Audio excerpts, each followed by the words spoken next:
La parole est à présent à Monsieur Stéphane Peu pour le groupe GDR.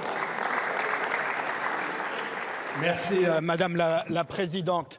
En l'absence de la ministre de l'Éducation nationale, je vais adresser ma question à vous, Monsieur le Premier ministre. Monsieur le Premier ministre, si un jour, et je l'espère et je vous y invite, vous vous déplacez dans ma ville de Saint-Denis, vous pourrez observer sur le fronton d'une de ces écoles cette phrase gravée dans la pierre: de l'instruction naît la grandeur des nations. Monsieur le Premier ministre, notre pays s'interroge. Que s'est-il passé pour que la France soit devenue le mauvais élève de l'OCDE, avec les effectifs de classe les plus élevés et les enseignants les moins bien payés? Comment comprendre, à l'aune de ce terrible constat, que vous proposez dans le budget de supprimer 4000 postes d'enseignants, dont plus de 3000 dans le premier degré, là où on accuse le plus grand retard vis-à-vis des autres pays et qui est pourtant le niveau le plus déterminant pour l'avenir de nos élèves? La baisse démographique avancée par le gouvernement devrait être, au contraire, une opportunité pour nous remettre à niveau et sortir l'école.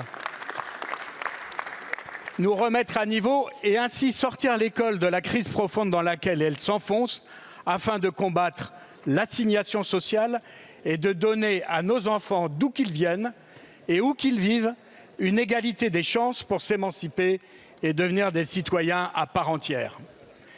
Cette ambition républicaine pour l'école n'est pas un coût, c'est un investissement pour l'avenir.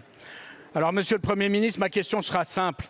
La semaine dernière, lors des débats budgétaires, les députés ont voté le rétablissement des 4000 postes d'enseignants que vous envisagez de supprimer.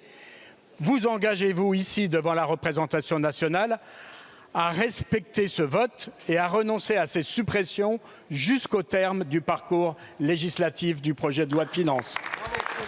Merci beaucoup, mon cher collègue.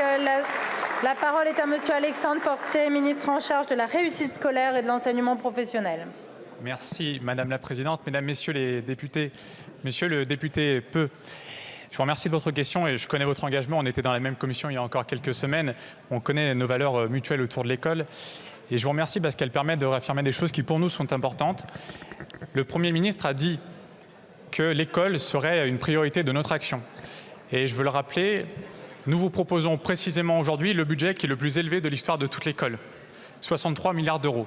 Je sais bien que tout n'est pas parfait, que tout est perfectible, mais je tiens à le rappeler parce qu'on est dans un moment où, évidemment, les contraintes sont importantes. Les contraintes budgétaires, la démographie scolaire qui baisse, comme vous l'avez rappelé, et on fait un choix qui est un choix fort pour soutenir cette école dans laquelle on croit tous. Ce choix budgétaire, il nous permet, et je veux insister aussi là-dessus, d'en faire plus pour l'école, notamment en faisant baisser les effectifs moyens par classe. Ça nous permet aussi d'en faire plus pour le handicap à l'école. On parle beaucoup d'emplois, il y a 2500 emplois nouveaux qui vont être créés précisément pour porter le handicap à l'école, notamment sur l'enseignement, avec 500 emplois en particulier. Ça nous permet aussi d'en faire plus pour le lycée professionnel et vous connaissez mon attachement à ce sujet. À partir de là, il y a un débat budgétaire. Ce débat budgétaire, il permet d'exprimer pour chacun ce que l'on souhaite pour notre école. On va avoir l'occasion d'en débattre dans les jours à venir. Les parlementaires pourront ainsi proposer des évolutions. Ils pourront précisément dire ce qu'ils veulent à travers leur vote. Et je ne vais pas préempter le débat parlementaire, mais j'ai hâte qu'on puisse en parler tous ensemble. Je vous remercie. Je vous remercie, Monsieur le ministre. La parole est à Madame Sophie